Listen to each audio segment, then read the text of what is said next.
Hello दोस्तों। सबसे पहले मैं आपसे रिक्वेस्ट करना चाहती हूँ कि वीडियो देखने के बाद सब्सक्राइब ज़रूर कर लीजिएगा। मैं इन वीडियोस को बनाने में बहुत मेहनत करती हूँ और इसी से मैं अपना खाना खाती हूँ। जो भी सब्सक्राइब करेगा, मैं दुआ करती हूँ कि उसकी ज़िंदगी बहुत अच्छी, अमीर और खुशहाल हो। प्लीज़ प्लीज़ सब्सक्राइब कर लीजिएगा। दोस्तों, आज मैं आपको अपनी एक कहानी सुनाऊंगी जो कि मेरे देवर के साथ कुछ हुई। हेलो दोस्तों, मेरा नाम सिमरन है। उम्र अभी 28 की हो चुकी है, लेकिन लोग आज भी कहते हैं कि मैं कॉलेज की लड़की जैसी लगती हूँ। मेरी हाइट 5 फुट 5 इंच है, दूध जैसा गोरा रंग, लंबे काले बाल जो कमर तक आते हैं, और हाँ, थोड़ी सी भरी हुई बॉडी है जो साड़ी में और भी अच्छी लगती है। लोग अक्सर पीछे मुड़कर देखते हैं जब मैं सड़क पर निकलती हूँ, और मुझे पता है वो क्या सोचते हैं, लेकिन मैं हंसकर टाल देती हूँ। गांव के सभी बूढ़े और जवान मुझ पर फिदा रहते हैं। शादी को 5 साल हो गए हैं। पति का नाम रोहित है, अच्छा कमाता है। दिल्ली में हमारा अपना फ्लैट है। और हाँ, घर में एक और सदस्य है, मेरा देवर अर्जुन। वो 24 साल का है, अभी अभी इंजीनियरिंग पूरी की है और घर पर ही जॉब की तैयारी कर रहा है। लंबा चौड़ा, जिम जाता है, चेहरा ऐसा कि लड़कियां घूम घूम कर देखती हैं। बस थोड़ा शर्मीला है, मेरे सामने तो बोलते हुए भी आंखें नीची कर लेता है। मैं आपको अपनी ज़िंदगी की वो बातें बताने जा रही हूँ जो मैंने आज तक किसी से नहीं कही। आप सुनते जाइए, बीच बीच में खुद ही समझ जाएंगे कि दिल में क्या चल रहा था। शुरुआत उस दिन से करती हूँ जब अर्जुन पहली बार हमारे घर आया था शादी के बाद। रोहित उसे स्टेशन से ले आया था। मैं किचन में चाय बना रही थी। दरवाज़ा खुला तो मैंने मुड़कर देखा, एकदम जवान लड़का, टी शर्ट में बॉडी ऐसी कि लग रहा था जैसे अभी जिम से आया हो। मैंने मुस्कुराकर कहा, आओ अर्जुन जी, भाभी आपकी चाय बना रही है। वो शर्मा गया, बोला, भाभी आप इतनी सुंदर हो, मैंने सोचा भी नहीं था। मैं हंस पड़ी। अरे बस करो, चाय पी लो पहले। उस दिन से उसकी नज़रें मेरे ऊपर थोड़ी देर के लिए रुकने लगी थीं। मैंने नोटिस किया लेकिन कुछ कहा नहीं। आखिर देवर है, घर का लड़का है। धीरे धीरे दिन बीतने लगे। रोहित सुबह 9 बजे ऑफिस चले जाते, शाम को 8 बजे आते। मैं और अर्जुन पूरे दिन घर में अकेले। मैं घर का काम करती, वो अपनी पढ़ाई। लेकिन बीच बीच में वो किचन में आ जाता, कहता, भाभी पानी चाहिए। मैं गिलास देती तो उसकी उंगलियां मेरी उंगलियों को छू जाती, जानबूझकर या गलती से, मुझे नहीं पता। लेकिन दिल में एक अजीब सी गुदगुदी होती। मैं सोचती, ये लड़का कितना शरीफ है, पर आंखों में कुछ और ही चल रहा है। एक दिन मैं कपड़े धो रही थी वॉशिंग मशीन में। साड़ी का पल्लू थोड़ा सरक गया था, मैंने ध्यान नहीं दिया। अर्जुन कमरे से निकला और रुक गया। मैंने पीछे मुड़कर देखा तो वो बस देखता ही रह गया। मैंने जल्दी से पल्लू ठीक किया और बोली, क्या देख रहे हो अर्जुन, कुछ चाहिए? वो हड़बड़ा गया, बोला, नहीं भाभी, बस ऐसे ही, आप बहुत मेहनत करती हो। मैं हंसकर बोली, मेहनत तो करनी पड़ती है ना घर चलाने के लिए, तुम भी पढ़ाई में मेहनत करो। वो चला गया, लेकिन मुझे लगा उसकी सांसें थोड़ी तेज़ थीं। उस दिन से मैंने नोटिस किया कि जब भी मैं झुककर कुछ करती, वो कहीं ना कहीं से देखने लगता। मैं मन ही मन मुस्कुराती, सोचती, लड़का जवान है, क्या करूं? फिर एक दिन मैं बालकनी में कपड़े सुखा रही थी। गर्मी बहुत थी। मैंने साड़ी थोड़ी ऊपर उठा रखी थी ताकि पैरों में हवा लगे। अर्जुन अचानक बालकनी में आया, बोला, भाभी मैं भी मदद कर दूं? मैंने कहा, अरे रहने दो, तुम्हारी शर्ट गीली हो जाएगी। वो फिर भी पास आ गया, एक कपड़ा उठाया और मेरे हाथ में देते हुए बोला, भाभी आपकी कमर दिख रही है, मतलब साड़ी थोड़ी ऊपर है। मैं चौंक गई, जल्दी से साड़ी नीचे की ओर बोली, अच्छा तुमने देख लिया? वो शर्माकर बोला, सॉरी भाभी, मैंने जानबूझकर नहीं। मैंने हंसकर कहा, अरे देवर हो, देख लिया तो क्या हुआ, बस किसी और को मत बताना। वो चुप हो गया, लेकिन उसकी आंखें मेरी कमर पर ही अटकी रहीं। मुझे लगा दिल की धड़कन तेज़ हो गई है। मैं सोचने लगी, ये क्या हो रहा है? मैं भाभी हूँ उसकी, फिर भी। धीरे धीरे हमारी बातें थोड़ी गहरी होने लगीं। रात को रोहित सो जाते तो मैं और अर्जुन लिविंग रूम में टीवी देखते। एक दिन लेट नाइट मूवी चल रही थी, थोड़ी रोमांटिक सी। हीरो हीरोइन पास आ रहे थे। मैंने मजाक में कहा, अर्जुन तुम्हारी गर्लफ्रेंड है क्या? वो बोला, नहीं भाभी, कहाँ, आप जैसी मिलेगी तब ना। मैं हंस पड़ी। अरे मैं तो भाभी हूँ, बुढ़ी हो गई। वो पास आकर बैठ गया, बोला, भाभी आप बुढ़ी नहीं हो, सबसे सुंदर हो। भैया बहुत लकी हैं।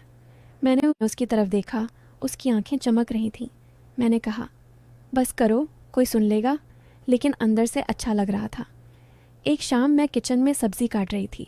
अर्जुन आया, पीछे से खड़ा हो गया, बोला, भाभी मैं छील दूँ आलू? मैंने कहा, ठीक है, बैठो यहाँ। वो मेरे बगल में स्टूल पर बैठ गया। हमारी कोहनियाँ टच हो रही थीं। मैंने जानबूझकर थोड़ा पास सरक गई। वो चुप था। फिर बोला, भाभी आपकी खुशबू बहुत अच्छी आती है। मैंने कहा, कौन सी परफ्यूम लगाई है? वो बोला, नहीं, आपकी बॉडी की खुशबू। मैं चौंक गई, लेकिन मुस्कुरा दी। बोली, अर्जुन ऐसी बातें नहीं करते देवर भाभी। वो बोला, सॉरी भाभी, लेकिन सच तो है। उस दिन किचन में हम देर तक बैठे रहे, बातें करते रहे। मैंने उससे उसके सपनों के बारे में पूछा। वो मुझसे मेरी शादी की बातें पूछने लगा। पता नहीं कब रात के 11 बज गए। धीरे धीरे मुझे लगने लगा कि अर्जुन मेरे बिना रह नहीं पाता। सुबह उठते ही मेरे कमरे के बाहर खड़ा रहता।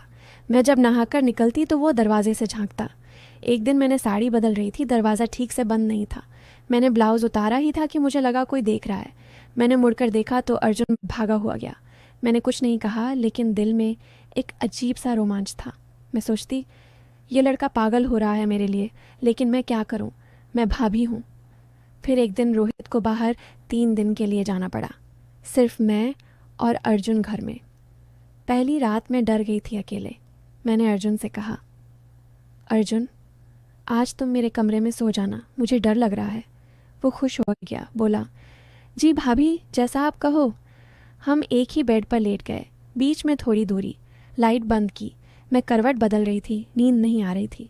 अचानक उसका हाथ मेरी कमर पर आ गया। मैं चौंकी, लेकिन हिली नहीं। वो शायद सो रहा था। उसका हाथ गर्म था। मैंने धीरे से उसका हाथ हटाया नहीं। दिल धड़क रहा था। सोच रही थी, अगर कुछ हो गया तो? नहीं सिमरन, तू भाभी है। पूरी रात मैं जागती रही। उसका हाथ कभी कमर पर, कभी कंधे पर आता रहा। सुबह उठी तो वो सो रहा था, मासूम चेहरा। मैंने उसे जगाया, बोली, चाय पी लो। वो शर्मा गया, बोला, भाभी कल रात। सॉरी अगर। मैंने कहा, कुछ नहीं हुआ अर्जुन, सो जाते हैं लोग। 3 दिन हम ऐसे ही रहे, दिन में बातें, रात में पास पास सोना। मैंने नोटिस किया कि वो मुझे छूने के बहाने ढूंढता। कभी कंधे पर हाथ रखता, कभी बाल संवारने के नाम पर उंगलियां मेरे गाल पर फेरता। मैं रोकती नहीं थी। मुझे भी अच्छा लग रहा था, लेकिन कुछ आगे नहीं होने दिया। मैं सोचती, ये प्यार है या कुछ और, लेकिन रिश्ता नहीं तोड़ सकती। रोहित वापस आए, सब पहले जैसा हो गया। लेकिन अब अर्जुन और मैं जब अकेले होते तो आंखों ही आंखों में बातें करते। मैं उसे देखकर मुस्कुराती, वो मुझे। एक दिन मैंने उससे पूछा, अर्जुन तुम्हें मैं अच्छी लगती हूँ ना?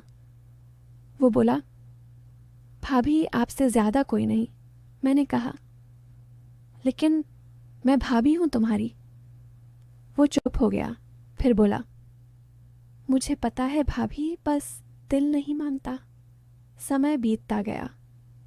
अर्जुन की जॉब लग गई। वो दूसरे शहर चला गया। जाते वक्त उसने मुझे गले लगाया, बहुत देर तक। रोहित सामने था, लेकिन उसने फिर भी लगाया। मैंने भी उसे कसकर पकड़ लिया। आंखों में आंसू थे दोनों के। वो गया तो घर सूना हो गया। मैं रोती रहती। रोहित पूछते, क्या हुआ? मैं कहती, कुछ नहीं, देवर चला गया ना। फिर एक दिन अर्जुन का फ़ोन आया। बोला, भाभी मैं शादी करने वाला हूँ। मेरा दिल टूट गया। मैंने कहा, अच्छा, लड़की कैसी है? वो बोला, अच्छी है, लेकिन आपकी जैसी नहीं। मैं चुप हो गई। फिर बोली, शादी कर लो अर्जुन, खुश रहो, मैं तो भाभी ही रहूँगी हमेशा। शादी के बाद वो अपनी बीवी के साथ कभी कभी आता। मैं उसकी बीवी से बहुत प्यार करती, लेकिन जब वो मुझे देखता तो आंखें वही पुरानी बात कहती। मैं मुस्कुरा देती। अब समझ आया था कि जो कुछ भी था वो सिर्फ दिल का रिश्ता था। कुछ गलत नहीं हुआ, बस एक गहरा प्यार था जो रिश्ते की लक्ष्मण रेखा में रहकर ही जीवित रहा। आज जब मैं ये सब लिख रही हूँ, दिल भर आता है, थोड़ा अफसोस भी है कि कभी कुछ कहा नहीं, लेकिन ज़्यादा खुशी है कि कुछ गलत भी नहीं किया। अर्जुन अब खुश है, मैं भी, और वो जो दिल की बात थी वो हमेशा हमारे बीच रहेगी, बिना कुछ कहे, बिना कुछ किए। बस यही थी मेरी कहानी। आपको कैसी लगी? जो सोचना चाहो सोचो, लेकिन सच तो यही है कि प्यार हमेशा शरीर से नहीं, दिल से होता है। तो दोस्तों, ये थी देवर और भाभी की कहानी। तो दोस्तों, कहानी आपको कैसी लगी कमेंट करके ज़रूर बताएं, और अगर आप चैनल पर पहली बार आए हो तो चैनल को सब्सक्राइब कर अपना प्यार ज़रूर दिखाएगा। मिलती हूँ एक ऐसी नई वीडियो के साथ, तब तक के लिए बाय बाय।